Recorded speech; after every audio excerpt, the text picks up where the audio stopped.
Welcome to Unapologetically Sensitive, where you can learn, relate, laugh, and maybe even live a bolder, brighter life. I'm your host, Patricia Young.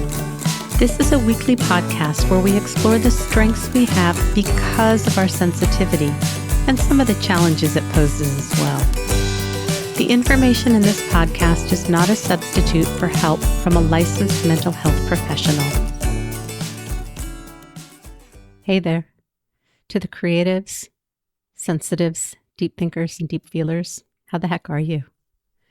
I want to talk to you about a couple things today. I had a couple of things this week. I had a meltdown, and I was able to turn it around and really own what accommodations I needed without being apologetic.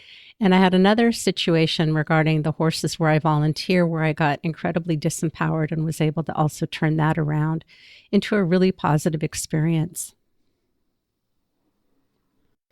My guess is even if the specifics of my story are not what you experience and it has nothing to do with horses, it is something that we all, many of us, deal with and struggle with. And I just want to talk about how I navigated through both of these things. One of them has to do with my family, and there's really no way to tell you a story without including people, but I really want to be clear that nobody did anything wrong. It's not my intention to make it sound like people are not treating me fairly.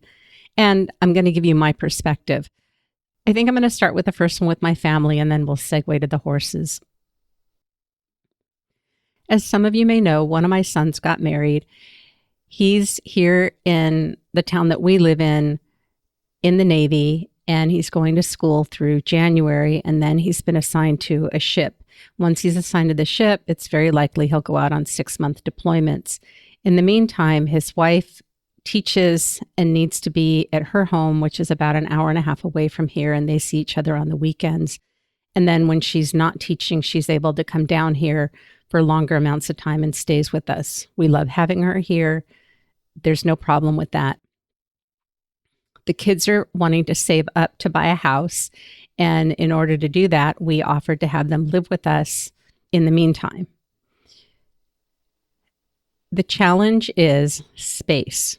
We have basically 3 usable bedrooms and 1 bedroom that is not really usable as a long-term bedroom. Unfortunately, the largest bedroom in the house and the bedroom next to it are pass-through rooms. We did not put a hallway in when we added on to the house. They're a little bit problematic. The 2 rooms that are in the front of the house, the second room is my bedroom, and the room in the very front of the house is my office. It's where I record. We do have a bed in there, so the kids often will stay in that room when they come to visit. And then that means that I often will bring my podcasting equipment, my computer into my bedroom so that I can see clients while they're staying here. And the plan was to put the kids in the front bedroom where my office is. Because I also do a lot of crafting, and I have many hobbies that I've started, and I'm not doing any of them currently. They say that there are 2 hobbies, the hobby of collecting the supplies and the hobby of doing the craft. I excel at the hobby of collecting the supplies. I would say for everything that I have done the projects, but for some reason, for quite a number of months, I've just not been crafting at all.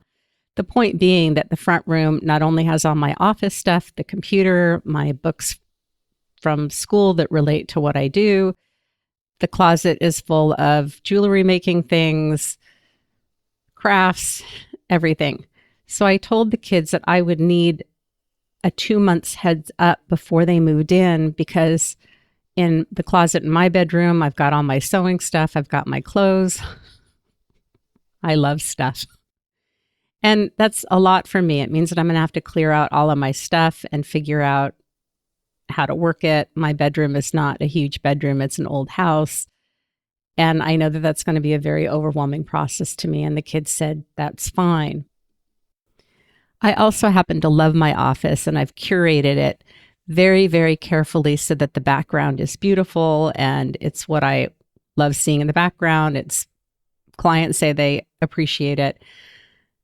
And when my daughter-in-law came down this week, She had said that she and my son were thinking about getting a queen bed this weekend because the bed that's in there, it's too small.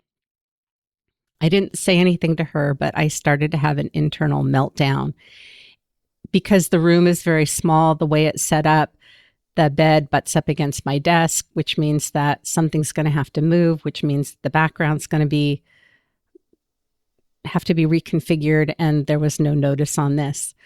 I spent some time with her that day. Later on, when I had time with my husband, I said, I need to have a meltdown. I need to get really angry. I'm feeling very disempowered. I need to just be heard. Are you in a space to do that? And he said, yes, he's very good at this. And I just told him how hard it was and that I'd asked for the 2 months and that if they get a bed this weekend, then that means that it throws everything off. And I was feeling really, really upset about this. And I talked about all that stuff. And then I talked about, because initially we had talked about putting the kids in the largest bedroom in the back, and that's where my husband sleeps. We sleep in separate bedrooms. It's amazing for sleeping. I'd highly recommend it. Initially, he agreed to it, and then he changed his mind, which he's totally entitled to. It is the largest room in the house. I had considered moving my bedroom and office into that room, but there are a number of reasons why it doesn't work, why I have the bedroom that I have because of the windows in it, and I need fresh air, and we can't use the window in the master bedroom because of the neighbor, and blah, blah, blah, blah, blah. Really, I've worked all the possible scenarios in my head multiple times. Then my husband said, well, why don't we put the kids in the back bedroom? And then I asked him, like, are you doing this because I'm having a tantrum? And he said, no, I don't think that he really realized how upsetting it was to me. The other problem, though, was that when the kids had the bridal shower, because I was stressing and trying to figure out how we were going to navigate this, I had asked them, because at that time we had told them they would be in the largest room in the house, are you going to get a new bed? Because they had talked about that and they said yes. And my husband just bought a brand new king size bed, which means that we have to store a king size bed for as long as they're staying here. And that was problematic. My husband told my son that the two of them would have to figure out how to create space in the garage for the bed. But the kids don't remember saying that they didn't like the bed. I don't know what the change was. I have a challenge when information changes. Now, you're allowed to change your mind. I can change my mind. Anybody can change my mind. The part of my autistic brain that is incredibly pedantic struggles when things change and I don't understand why they change. And it's challenging for me. They said they're fine keeping the king size bed. What I started the conversation with, though, before we talked about them going to the master bedroom was, and I had directed this more at my son than his wife, is that I had asked for 2 months. They don't have to understand, appreciate why I need that 2 months time, but it is really, really important to me. And I told them I had a meltdown today. This was really difficult when I thought that you were going to get a bed this weekend. And I needed them to understand that. I felt like my son acknowledged it. It's challenging sometimes with my son. We have a very complicated relationship. We're incredibly close. I love him. He loves me. And in some ways, we are wired very much the same. And in other ways, we are wired very differently. And I suspect that a lot of parts that resonate for him, he doesn't like in himself and he rejects them in me. That's my suspicion. I could be wrong, but it's been challenging sometimes that I feel like he gets annoyed with some of the ways that I am innately.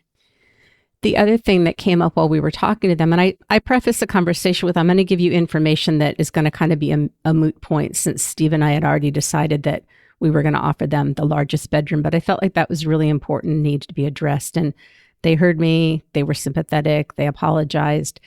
And then they said that they felt bad displacing my husband from his room. And I told them that really pisses me off, that out of all of us, Steve is the only one that uses his room for sleeping and he doesn't spend any other time in there. I go to my room to lie on my bed. I watch TV in here. I rest. The kids go to their room to nap, to spend time together. And I'm the only one that's using that front room to earn money. And I've got 2 podcasts now.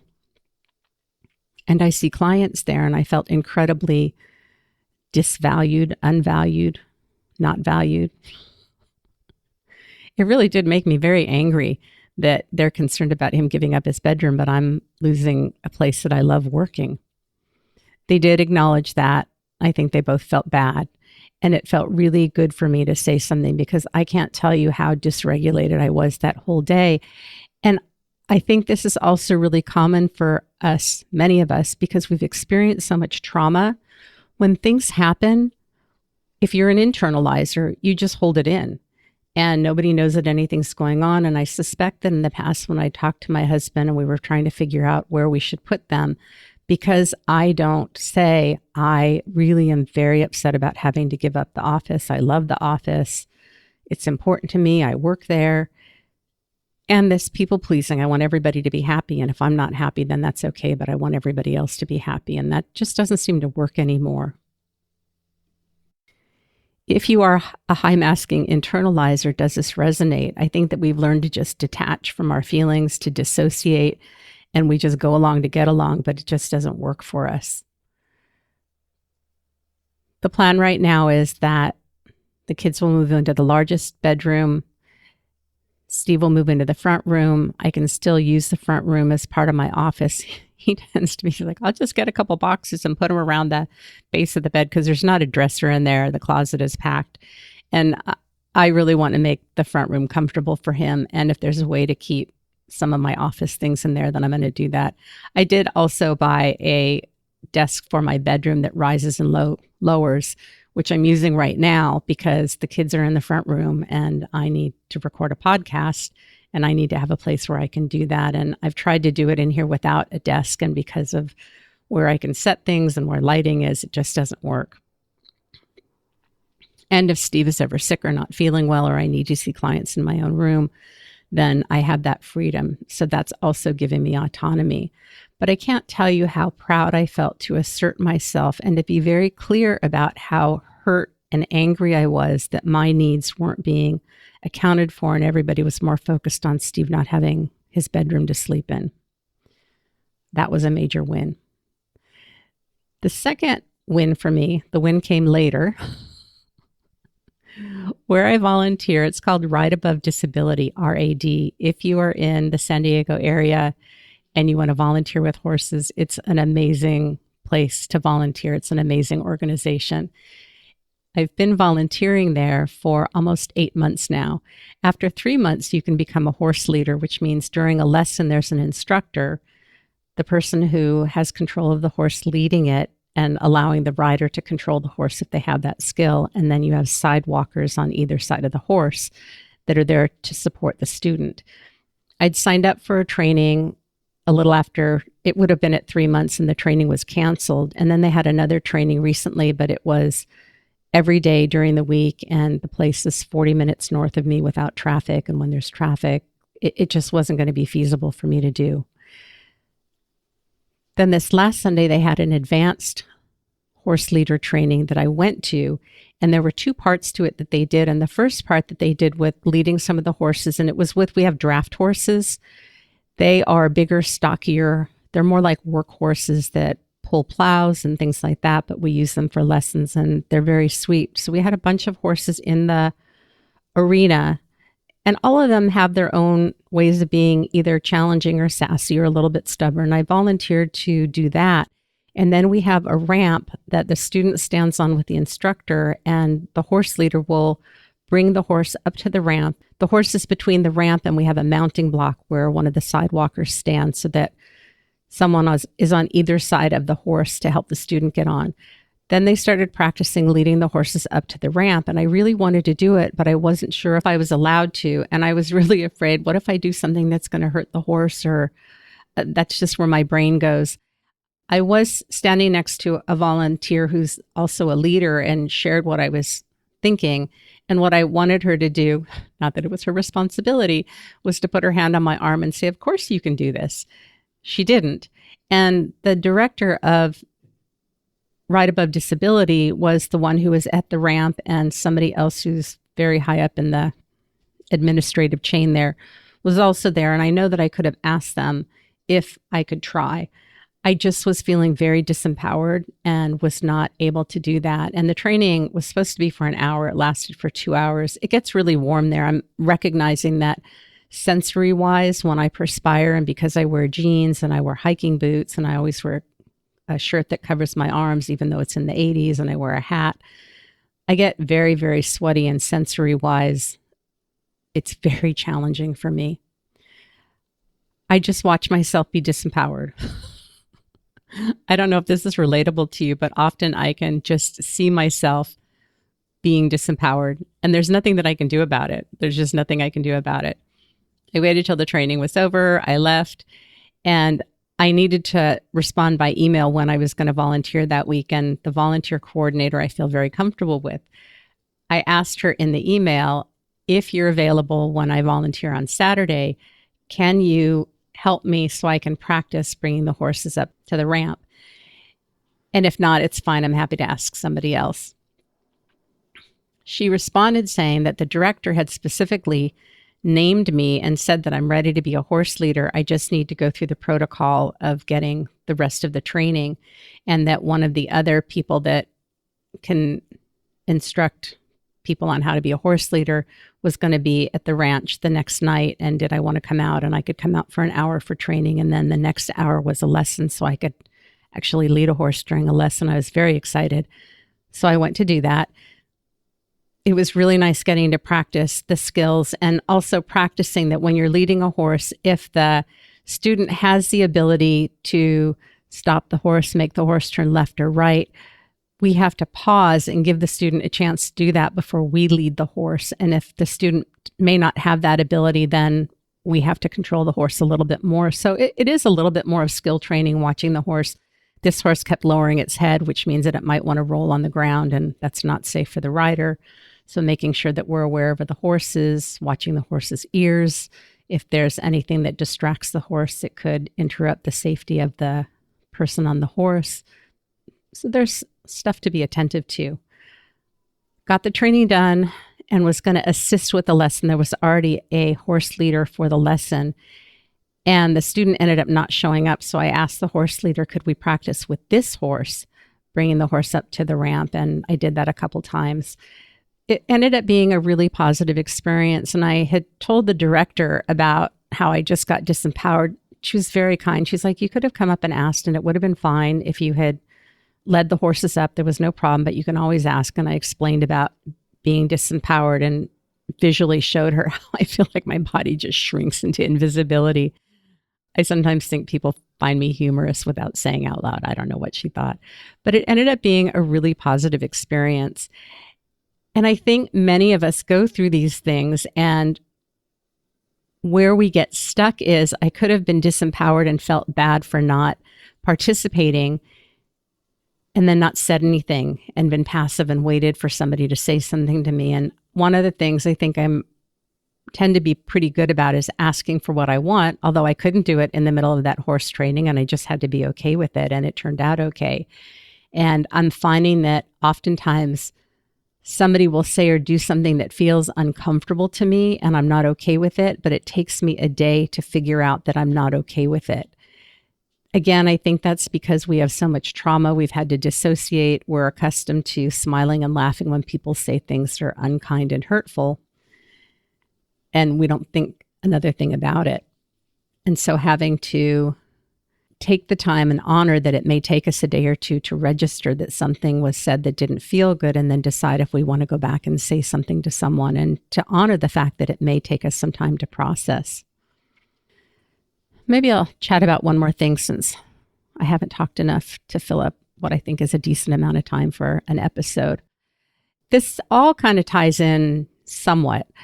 Something happened to my husband that was very painful for him. And for about a week, he spent most of his time in the middle room where he has a TV. It's not that he didn't communicate and he was available. He figuratively went to his cave and was just not as available that week. And I really struggled with what to do. I tried to be as compassionate and empathic with him. It was also very challenging because I talked to a few friends that are close to me because I was being impacted by what was going on with him. And I got very contradicting information from different people that I value about how I should handle it, and that just made it more confusing. What I realized is his appearance of not being as available activated my OCD, which is what I suspect happened when Jen started dating, is that sense of her not being as available as she was previously, and then with Steve not being as available as he normally is, activates that fear for me of I don't matter, I'm not important, I'm not going to get my needs met, it's up to me to take care of myself. And I had a very depleting week where I probably would have been better had I gone out. And even if I went to a coffee shop to do some work, or I thought about asking a friend if I could just go co-work at her house while she did stuff. And I just couldn't do it. The week before was a very big social week. And what usually follows a social week is a week of not having a lot of energy. So I also felt very meh. I didn't want to go out and do anything. I was tired. I was recharging. It just made it difficult. And I was feeling irritable, and everything that he said and did just kind of made me feel crabby. And because I sensed that something was going on, but I didn't identify it right away as my OCD, I just didn't say anything because I knew something was off. The day that I came back from the advanced horse training where I was really disempowered, I had been thinking for probably a week about wanting an apple fritter. I don't eat donuts very often. The part where they're in my mouth is the best part. And after that, I just don't feel good when I eat them. The party in my mouth part I love. But because I know that I don't feel good after I eat them, I do this push-pull about wanting to allow myself to have what I want to have. And the last time I had one, my plan was to not eat the whole thing, and I ate the whole thing, which is fine. But then I didn't feel well afterwards. So I already have this tension with, should I get it? Should I not get it? And on the way home, I thought about stopping, and I didn't. I came home. So I came home after this horse training, the first one where I was disempowered. I'm tired. I usually come home and I either shower or I change because I'm just so yucky feeling. And my husband needed some help with something. And so I came home and told him I really wanted to get a donut. I want to go get a apple fritter, blah, blah, blah. I helped him with his thing. I went and sat in the living room dressed. And my expectation was that he would say, okay, let's go get a donut now. I think because I was feeling disempowered, I just didn't have it in me. And probably because of my own push-pull around, should I get the donut? Should I not get the donut? I wasn't being as assertive. And my wish was, and this happens often for me, that I wish people would take care of me. I wish people would mind read. I wish that people would take the hints that I'm giving and do what I want them to do. And I don't want to have to be explicit in asking. That's on me. It's my responsibility. And he didn't say anything, and I ended up doing what I needed to do, put my pajamas on. I usually lay down and nap after I've been with the horses because it's usually pretty exhausting. And after I was in my pajamas, laying on my bed, my husband came in and said, do you want to do anything? And in my internally crabby state of mind, I was thinking, are you effing kidding me? I said, no, I'm good, thanks. And somehow later in the day, we had a conversation, and I know part of it happened when we were walking the dogs. He said, you've been really quiet. And I said something like, I really wanted to go get a donut today. And we had a couple of conversations, and I'm not sure what the order was, but I just said that I was disappointed and that I had really wanted to get a donut. And I'd said I wanted a donut. And then a little while later, he came back out kind of all felt like puffy to me, that he felt like I was telling him it was his responsibility, and he disappointed me by not getting a donut. And I said, it's not your responsibility. It's my responsibility. Did I want you to offer? Of course. Does it make it your responsibility? No. And it felt like he was wanting something from me. And I'm like, is there something that you're wanting that, and I don't know. So this was Sunday night. Monday morning when I'm in the shower, I guess I still wasn't over it. And I'm thinking, I don't ever want a donut from him, and I'm going to go get my own donut. And I don't want him to have to ever get me a donut, and I'm going to be independent and blah, blah, blah. And he comes into the bathroom. He's like, you want to go get coffee and a donut? I'm like, yeah. And everything melted away. And I was able to tell him that at some point I realized that felt like he was caring for me, and I felt seen and I felt heard because I told him that I had a need, and he acknowledged it and he supported me in getting it done. It's not uncommon for me to have to talk to him about things that I'm struggling with or that I don't want to do, or should I reach out to someone, or to say that I need his support in doing things. And he loves supporting me. And when I am explicit about it, he is, I'd say, 99% of the time willing to support me. It's when I get into these little places of not being direct that we have problems. And I think the more stressed and preoccupied he is with his own things, the less bandwidth he has to pick up on some of the nuances that go on for me. And it's not his responsibility, and I need to be direct, and sometimes I just can't. And that's the reality of being in a relationship and being neurodivergent and having trauma and just having to go through this. So I just thought it was very interesting. The donut, by the way, was not very good. I didn't even finish the whole thing. I'd seen a review on TikTok, and there's a donut place that we go to that has had good donuts in the past. And he said that there's another place that we go to, and he had said, "Do you want to go get a donut from the other place within the next day or two after that?" And as much as I would have liked to, I thought, no, I'm donuted out for another couple of months at least. But I love that he asked, and we did that. Across from the donut place is this place that sells Vietnamese coffee, which I only have once in a while.